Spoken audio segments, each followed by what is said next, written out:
The Celestra Treaty Hall was a shimmering monument of egos, built from obsidian harvested from the heart of a dying star and decorated with crystals that sang in a language only 3 species understood and none enjoyed. 43 delegates stood in respectful silence as the double helix banners of the Galactic Empire unfurled, projecting illusions of unity, peace, and compliance across the vaulted chamber. At the center, Archon Virelian sat tall upon the obsidian dais, resplendent in ceremonial armor that was more for intimidation than protection. His 4 eyes surveyed the gathered leaders, each one a nervous puppet in their own right, threading between loyalty and quiet fear. They had all come to witness history, the finalizing of a peace treaty with Earth, the newest and most unpredictable entrant into galactic affairs. The humans were late. A murmur rippled across the room. Time was sacred to the precari, offensive to the Murash, and utterly irrelevant to the vapor-bodied Ikwal. Only one species would dare disrespect the agreed hour and do it with a smile. Then the doors slid open, not with dramatic flair, but with a soft whoosh, as though the very air was resigned to the inevitability. Ambassador Daniel Kepler walked in. He was human to an offensively perfect degree. Average height, average build, dressed in a slate-gray suit that would have looked boring if not for the precise red accent of his pocket square. A square, some would note, the exact shade of Martian rust. His shoes didn't squeak. They whispered across the floor like they knew things. Kepler adjusted his glasses, nodded to a floating sentient mist that glimmered nervously, and walked directly toward the Archon. "Apologies," he said with a warm, contrite tone. "Transit delay. Planetary traffic control tried rerouting us through a gravity eddy. I had to gently explain we don't bend time unless it's a holiday." His smile was white, impeccable, and alarming in its precision. Virelian's mandibles twitched. "Human schedules are as unreliable as your species' sense of proportion." Kepler bowed. "That's entirely fair, Your Eminence. We do tend to misplace our panic, especially around beings who say things like sense of proportion, while wearing shoulder plates the size of commuter shuttles." A few delegates chuckled nervously. The Ikwal vapor swirled into the equivalent of a smirk. The Archon's left eye twitched. Kepler merely turned and waved at the crowd. A seat had been prepared for him, 3 meters too short. He sat anyway, folding his long legs politely and smoothing his trousers like he hadn't noticed. His assistant, a younger human named Patel, tried not to laugh as he handed over a datapad. The treaty was displayed in shimmering script, readable in all registered languages. A symbol of unity, trust, cooperation. Kepler skimmed it with one finger and nodded approvingly. "I've always admired your empire's efficiency. You fit betrayal, flattery, and legalese into a single clause. It's like poetry, aggressive poetry." "I assure you," the Archon rumbled, "the Empire seeks only peace." "So do we," Kepler said, crossing one leg over the other, "though we've been told our definition is a bit flexible." The Archon signaled, and the ceremony began. Each delegate stepped forward to place their genetic imprint on the document. A conch-shaped diplomat from the augury species accidentally dripped mucus on the treaty. This was celebrated as a cultural honor. Kepler waited his turn, watching every movement, every breath. His own signature was brief, finger to pad, with a barely audible ping, as Earth joined the galactic community under the peace accord. Applause followed. Polite, scattered. 1,000 cameras hovered. Every major outlet was broadcasting live. Kepler stood and gave the speech expected of him. "On behalf of Earth's governing coalition, we express profound gratitude for your welcome. It is our hope that this treaty ushers in a new era of stability, cooperation, and the sharing of resources, except maybe our snack foods. We're quite protective of those." Laughter. Even Virelian allowed a clipped snort. Kepler continued. "We pledge our commitment to peace. Though I should mention, the human version includes a small clause about preemptive survival adjustments. It's a cultural thing, like tea, but with kinetic consequences." He smiled again. More laughter. Mostly nervous. Afterward, the reception unfolded in the sprawling atrium beneath a dome made of sentient crystal, that adjusted its hue to match the mood. It remained stuck at a shade best described as politely uncertain. Alien delegates mingled. Kepler moved through them like a veteran bartender, dispensing conversation, jokes, and subtle diplomacy. A Zentri noble asked him about Earth's military history. "Oh," Kepler said, "we mostly try not to repeat ourselves. Unless it's successful. Then we call it tradition." A sworn diplomat asked about Earth's climate strategy. "We adapt," Kepler replied. "Humans are rather fond of thriving under duress. Keeps the blood circulating." Throughout it all, he remained charming, engaged, and forgettable, until he wasn't. At one point, a young analyst from the Ruyari Confederation, barely old enough to wield diplomatic credentials, approached him with wide, blinking eyes. "Ambassador Kepler, I noticed a subclause in Article 7. It's peculiar." Kepler turned, smile dimming a fraction. "Peculiar how?" "Well, it references a contingency protocol, strategic compliance escalation. But it's only activated under specific conditions. Like, say, an empire violating any clause regarding mutual respect, planetary resource sovereignty, or unilateral defense deployment." Sounds rather specific, doesn't it? Yes. It's almost like you expected the empire to break the treaty. Kepler leaned in slightly, his voice lowered, inviting but sharp. "My dear, if I walk into a wolf's den with a picnic basket, I bring a flare gun. That's not paranoia. That's lunch planning." The analyst blinked. Kepler clapped him gently on the shoulder. "But I'm sure it's just a precaution. We humans are very big on fine print. We once built an entire economy on credit cards." He walked away. The analyst didn't move for 5 minutes. As the evening stretched on, the Archon requested a private audience with Kepler. They met in the Hall of Echoes, a chamber designed to resonate truth, at least according to imperial propaganda. It mostly amplified guilt and sarcasm, both of which Kepler had in abundance. "You play the fool, human," the Archon said, his tone neutral. "Oh, I assure you, I play many roles. Fools just tend to get invited to more parties." The Archon circled him slowly. "Your world is young. Your species is fractured. Yet you wear that smile like a blade. Because it is." Silence. The Archon narrowed his eyes. "What do you want?" Kepler looked up at the tall ceiling, as if measuring something invisible. "Peace. Trade. Stability. Mutual growth." He turned to the Archon. "And a front row seat." "To what?" "To the inevitable moment when everyone realizes we weren't the ones who needed taming." The Archon's gaze turned colder. "You think you can outmaneuver us?" "No, Your Eminence. I know I already did. Today was the conclusion of a game that started the moment we said hello." Arrogance. Confidence, calibrated with evidence. The Archon stepped forward, looming. "You smile too much, human." Kepler didn't blink. "You'll miss it when it's gone." Later that night, alone in his quarters, Kepler stood at the window overlooking the Empire's capital city. Lights danced like data points. Ships passed like chess pieces. And the stars beyond remained silent witnesses. His assistant Patel entered quietly, holding a tablet. "Sir, confirmation just came through. The encryption held. Article 7 is buried deep enough no one will parse it until it's already triggered." "Good," Kepler said, sipping coffee. "Let them think we're naive. Let them joke about our metaphors and wariness of cold calls. That's the disguise." "And the treaty?" "Legal bait." Patel nodded. "You think they'll break it?" Kepler turned, eyes gleaming. "They always do." Outside in the black between stars, several unmarked vessels shimmered out of stealth. No weapons drawn. No message sent. Just watching. Waiting. The universe held its breath. And the humans smiled. The transmission arrived during a lull in the Empire's routine security briefing. A scrambled feed, partially decrypted, flagged low priority until the AI watchdog noticed a linguistic pattern hidden in the subtext, a cadence that aligned not with any known code, but with classical Earth poetry. That was the first red flag. The second was that it had been routed through 6 civilian traffic nodes.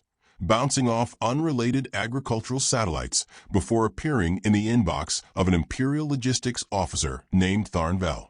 Tharn, a stickler for protocol, but not particularly imaginative, filed it for review and went back to recalibrating cargo manifests.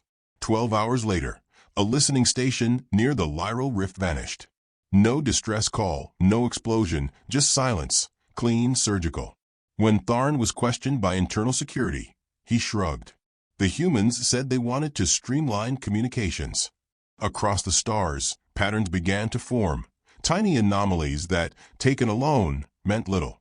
A freighter registered to the Confederation of Yull inexplicably changed course mid-jump and docked at a human-controlled station, citing exceptional hospitality as justification.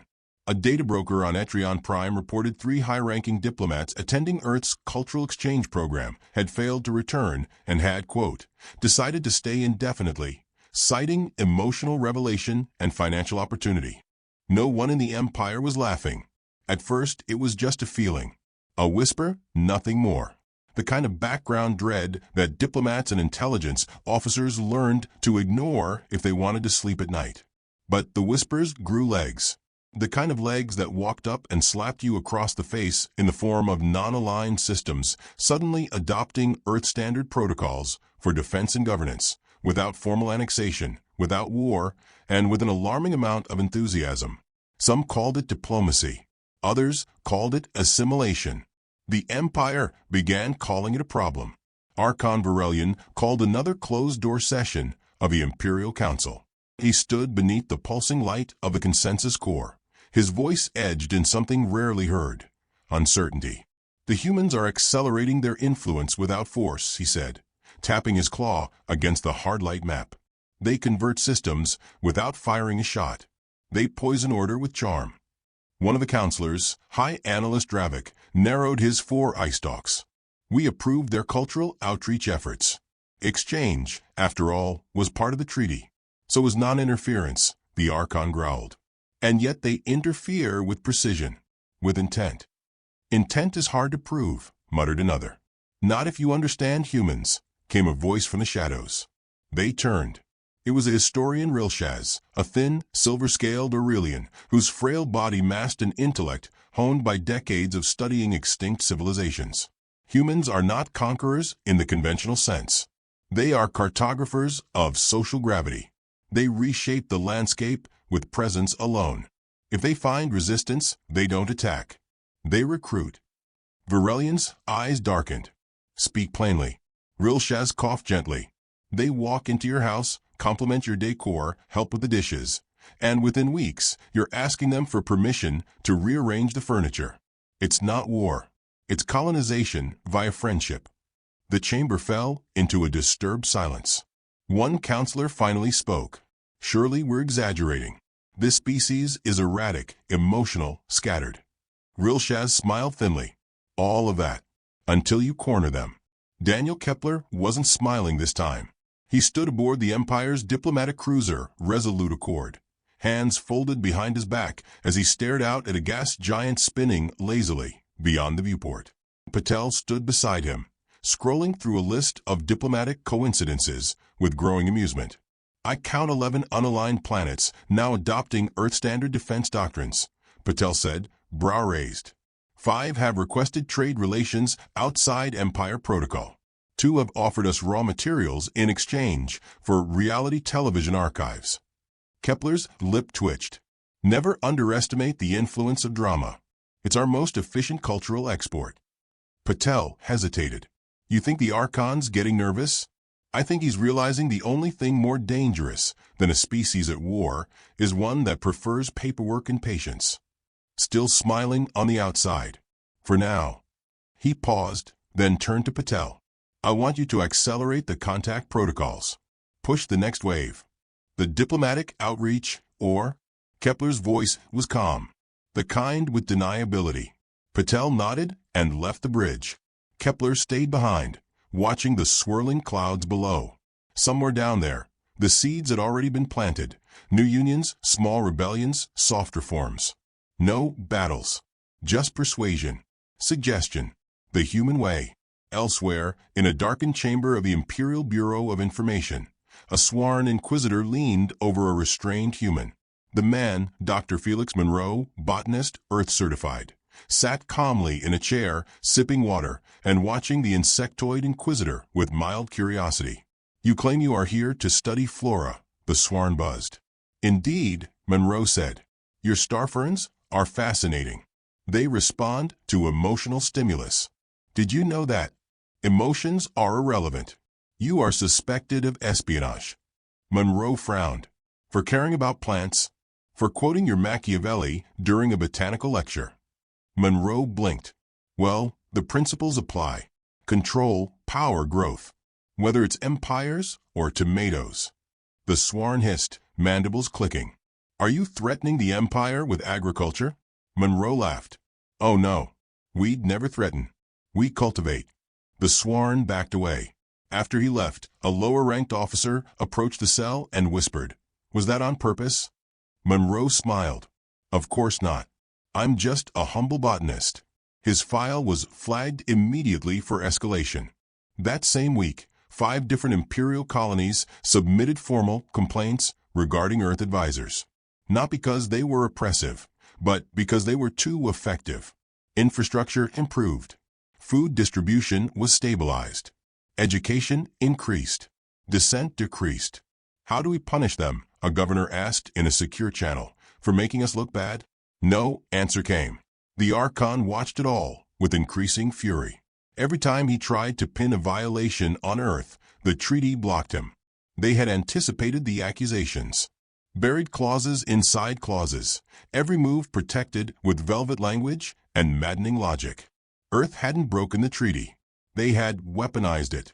Kepler returned to the capital for what was formally called a Treaty Review Symposium. Unofficially, it was a probe. The Empire was sniffing around, trying to find a crack. He arrived in a slightly wrinkled suit, holding a gift basket of Earth delicacies. "For your staff," he said to the Archon. "Especially your assistant. I hear she likes almonds." The Archon said nothing. They met in a private chamber, one made of steel and laced with behavioral dampening fields. But Kepler wasn't rattled. He crossed his legs and sipped from a thermos labeled liquid patience. "We've noticed patterns," Virelian said, without preamble. "Patterns are how one finds beauty in chaos. You're manipulating the periphery systems. Engaging, encouraging, educating. You know verbs." The Archon's voice dropped. "You will cease all outreach pending review." Kepler placed the thermos down carefully. "Ah, but that would violate Clause 22b, equal access to cooperative development. You remember, it's the one your own legal team insisted we include. I have the video."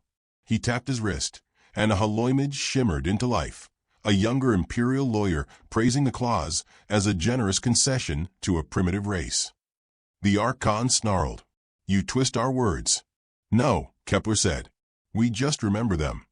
In a distant part of the galaxy, ships moved through shadows. Not imperial, not officially human. Labeled as third-party relief vessels, they delivered aid to rebellious colonies, equipment, advisors, ideas. Every box was stamped with Earth's most chilling weapon, a smiley face, and the words "We're just here to help."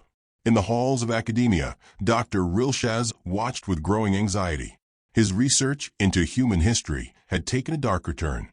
He unearthed records not just of wars, but patterns, cycles. "Rome," he whispered. "Carthage. Byzantium. All forgotten, except by them."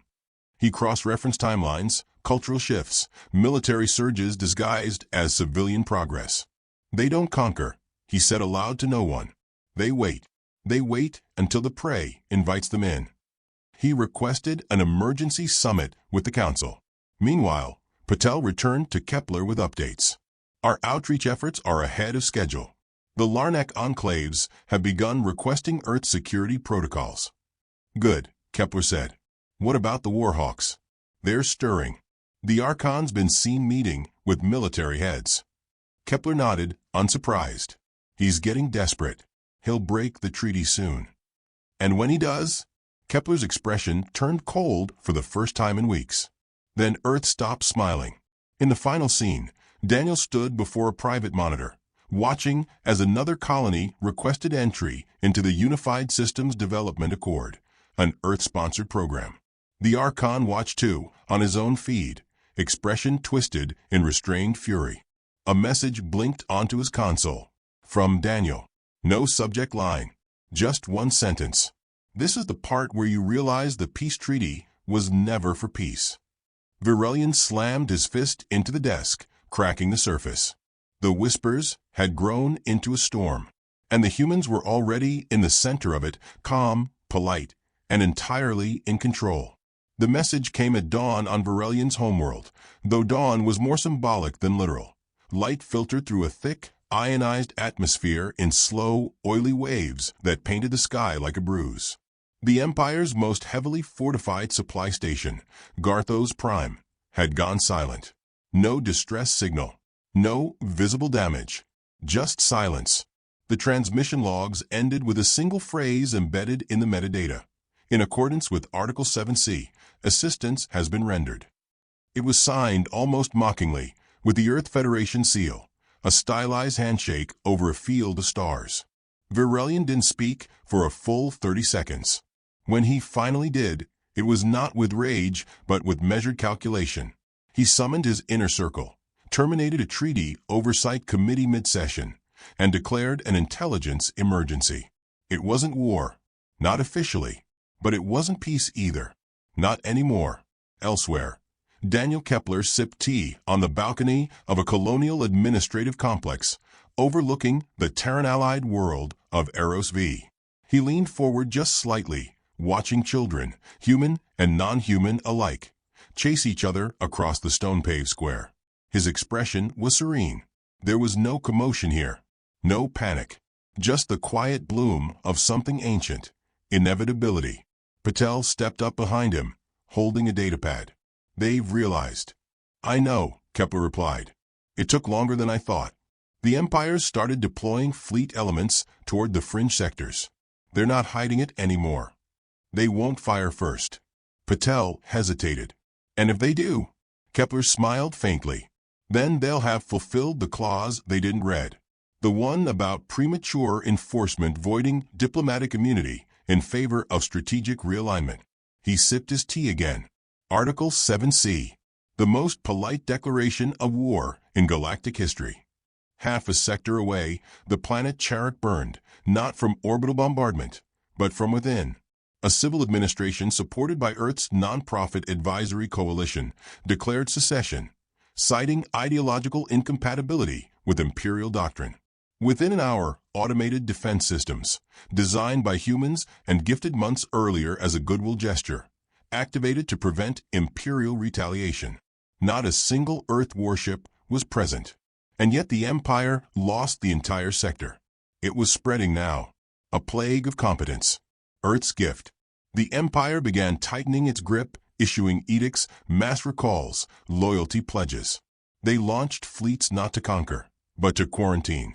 Imperial worlds with suspected human influence found themselves suddenly sanctioned, their trade routes patrolled by ships that asked, very firmly, who they were talking to lately.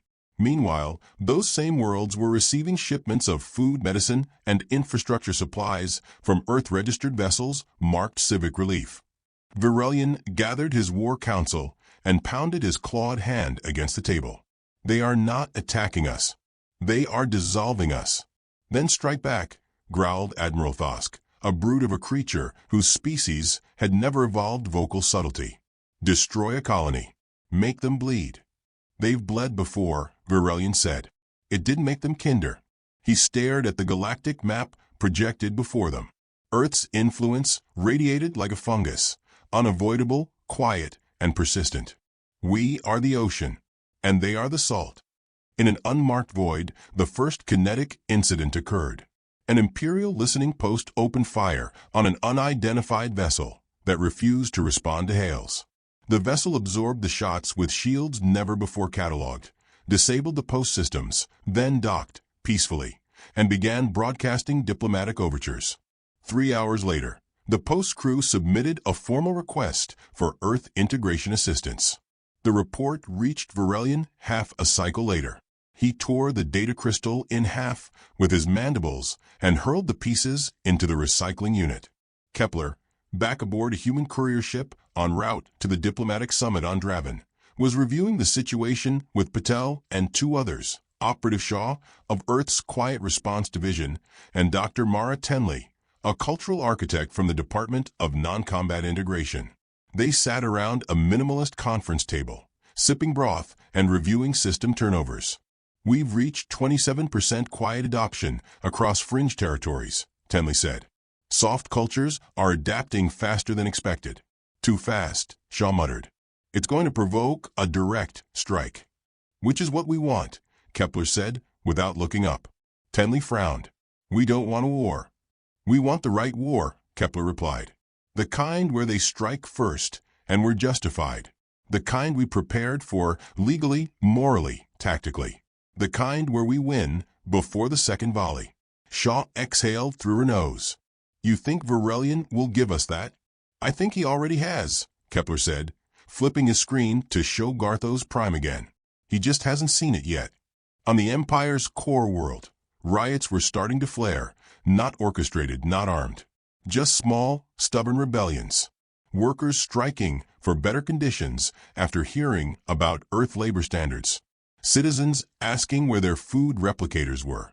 Why their data access was censored.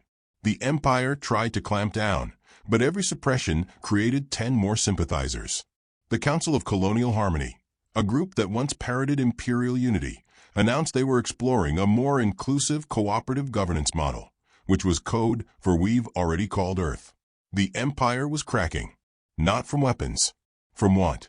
One night, Varelian sat alone in his study, poring over human historical records, trying to understand. 1,000 cycles of war, yes, but more than that. Patience. Manipulation. Subversion. They were not warriors, not primarily. They were survivors who had learned to speak softly while loading the gun. His screen blinked with a new transmission from Earth's ambassadorial network. No encryption. No fanfare. Just a short video of a field in autumn, golden leaves, children laughing, a picnic laid out beneath a tree. Then a single line of text: "What we preserve, we claim." He turned off the feed. He knew a warning when he saw one. At the next summit, Kepler arrived early. Varelian noticed. This time, the human wore black, still a suit, but more austere. He didn't offer jokes. He didn't offer snacks. Varelian met him in the center of the chamber. No one else was present. "You've declared war," the Archon said. "No," Kepler said. "You're about to." "I should kill you." "You've thought about it." Varelian stepped closer. "You'll lose." Kepler leaned in, voice quiet as rain. "We don't need to win. Just survive. And we're very, very good at that." The Empire launched a preemptive strike 3 days later. Officially, it was a defensive realignment operation. Unofficially, it was desperation, a lashing out at the quiet pressure that was breaking the galaxy apart in neat, invisible lines. Earth responded not with fleet-wide retaliation, but with legal triggers. Dozens of systems flipped allegiance overnight. Human defense consultants activated embedded protocols. Drones launched. Shields rose. Defense platforms blinked online like a chorus of sleeping giants stirred from engineered slumber. The tide didn't rise. It dropped, revealing Earth's preparations. Suddenly, the Empire wasn't pushing back arrival. It was flailing against a net that had already closed. In the final scene of the week, Daniel Kepler stood before the Galactic Court, now forced to acknowledge Earth's response as both legal and necessary. He held the treaty in one hand, worn and smudged, its clauses visible in 1,000 mirrored languages. "We signed this in good faith," he said, "and kept in faith. Every clause followed, every rule obeyed." He turned it toward the council. But a predator isn't dangerous because it breaks rules. It's dangerous because it knows them. He paused, letting the silence grow. You thought the smile was the facade. It wasn't. It was the warning. The court adjourned in stunned quiet. Varelian, alone in his chambers, stared at the blank screen. And Earth, patient as always, waited for him to blink. The war never came, not in the way the Empire had expected. There were no sweeping invasions, no fleet-on-fleet engagements to emblazon war murals for centuries to come. No final stand beneath a blackened sky. What came instead was silence, followed by signatures. In the outer sectors, systems once loyal to the Empire defected not with rebellion, but with paperwork. Delegations lined up to sign declarations of autonomy, citing safety, fairness, and a higher standard of civic accountability. The unified systems accord, Earth's bureaucratic masterpiece, offered all the benefits of an empire with none of the screaming. It promised not peace through strength, but peace through structure. A web of mutual protections, incentives, and obligations so cleverly arranged that anyone who joined never quite realized when their independence had become conditional. At the Accord center, Earth stood calmly, unarmed in posture, unlimited in reach. No occupied planets. No governors in shining armor. Just advisors, logistics managers, and contracts. All of it voluntary. All of it binding. And Varelian finally understood. The Empire's end had not been forged in battle. It had been scheduled, notarized, and faxed to 6 departments before anyone realized it had begun. Still, the Archon refused surrender. Pride would not allow it. He refused to attend Earth's summit. Refused to acknowledge the treaty Earth had rewritten with the ink of inevitability. Instead, he sent his most trusted general to negotiate the terms of a ceasefire, knowing full well there would be no return. Kepler was waiting. The conference hall on Trinexus Station had been constructed in record time, paid for by a mutual stabilization fund bankrolled by Earth's Department of Civil Harmonization. The room was austere, open, and so carefully neutral that not even the ambient temperature favored one species over another. The Empire's envoy, General Cathor, a towering brute of plated muscle and furnace-breathing lungs, entered with war in his stride. Kepler rose to greet him. No weapons, no entourage, just a steaming cup of spiced tea. "You'll find your seat remarkably supportive," he said, gesturing with a small smile. Cathor remained standing. "You're not what I expected," the general said. "That's why it worked. You're diplomats." "We're humans," Kepler corrected softly. "Diplomacy is just one of the many sharp things we carry in our coat pockets." The general grunted and sat down. "Gaze hard. I am authorized to propose terms. The Empire concedes the loss of border systems, but demands non-expansion past the Kesri line." Kepler blinked, slowly, like a predator choosing whether to yawn or lunge. "Respectfully, General, the Empire no longer has the authority to demand. The Kesri line now exists only in historical footnotes. You can draw borders on a map, but we've redrawn the mapmakers." "You mean to absorb everything?" "We don't absorb," Kepler said, voice as calm as ever. "We invite, and the galaxy accepts. You're building an empire."